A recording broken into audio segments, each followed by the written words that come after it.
see the old demolitions of these old buildings. It looks like one of those scenes of an old building being purposely dynamited and blown up. Anybody who's ever watched a building being demolished on purpose knows that if you're going to do this, you have to get at the under-infrastructure of a building and bring it down. The way the structure is collapsing, this was the result of something that was planned. It's not accidental that the first tower just happened to collapse and then the second tower just happened to collapse in exactly the same way. How they accomplished this, we don't know. The building collapsed to dust. You don't find a desk. You don't find a chair.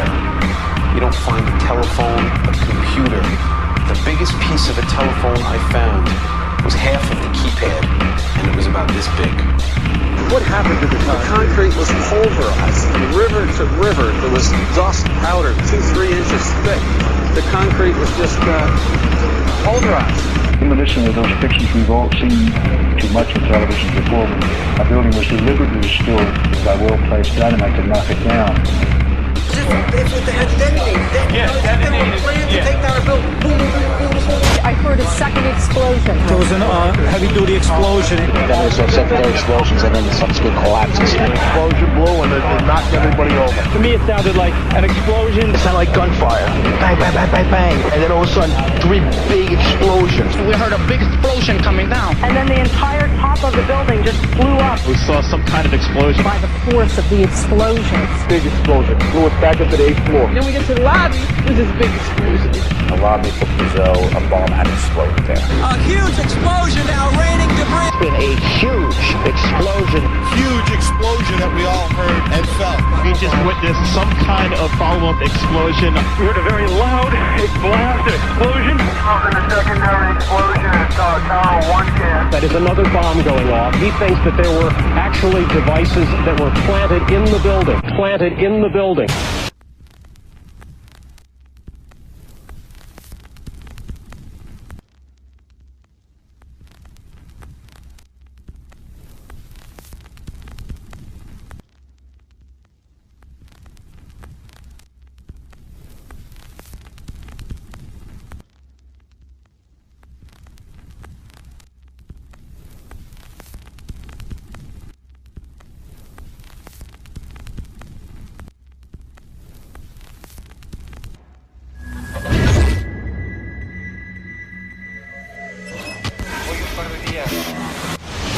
I don't think anybody could have predicted that they would try to use an airplane as a missile, a hijacked airplane as a missile. Nobody in our government, at least, and I don't think the prior government that could envision flying airplanes into buildings.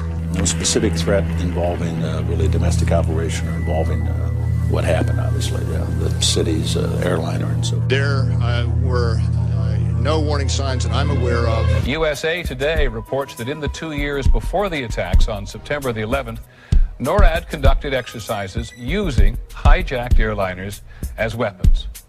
And one target was the World Trade Center.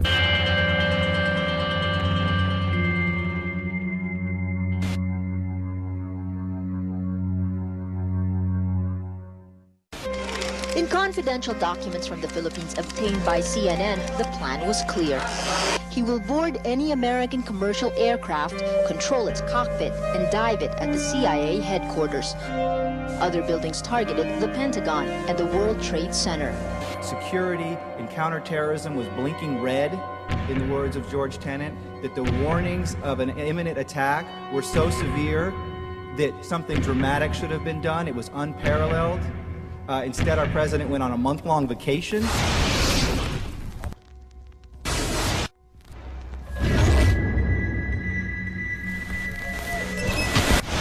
The head of Pakistani intelligence of the ISI, Mahmoud Ahmed, requested Omar Sheikh to wire $100,000 to Mohammed Atta, who was the lead hijacker.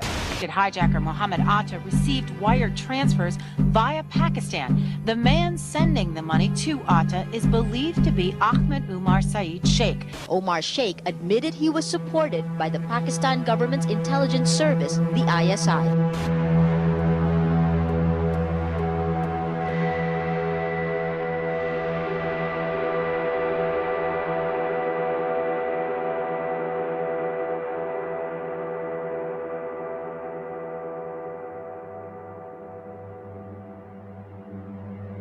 although we are told that 4 or 5 of the alleged hijackers were on each of the flights.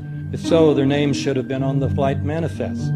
But the flight manifests that have been released contain neither the names of the alleged hijackers nor any Arab names whatsoever. We know that the men who were supposedly the hijackers had their houses, cars, credit cards paid for by the U.S. government. They were, in truth, agents. Evidence was also apparently planted.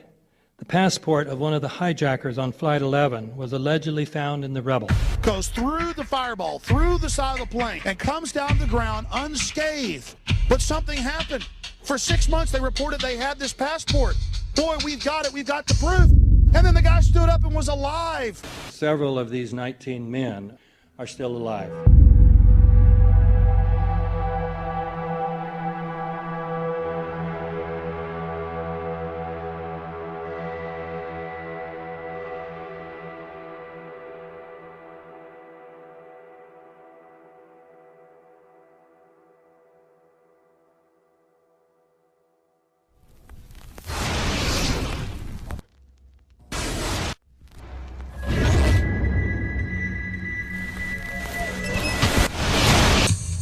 Of course we're after Saddam Hussein, bin Laden. He's January 2001, the Bush administration orders the FBI and intelligence agencies to back off investigations involving the bin Laden family, including 2 of Osama bin Laden's relatives, who were living, guess where, in Falls Church, Virginia, right next to CIA headquarters. When he was already America's most wanted criminal, he reportedly spent 2 weeks in the American hospital in Dubai, was treated by an American doctor, and visited by the local CIA agent. We have not seen one piece of evidence that links Osama bin Laden directly to the planning stages of September 11th. This failure to provide proof was later said to be unnecessary because bin Laden, in a video allegedly found in Afghanistan, admitted responsibility for the attacks. This confession is now widely cited as proof. But the man in this video has darker skin, fuller cheeks, and a broader nose than the Osama bin Laden of all other videos. We again seem to have planted evidence. In 1976, Osama's older brother Salim bin Laden hired a man in Texas by the name of Jim Bath to handle all the investments in the United States for the bin Laden family. Jim Bath also happens to be a personal, almost lifelong friend and former Air National Guard pilot with George W. Bush.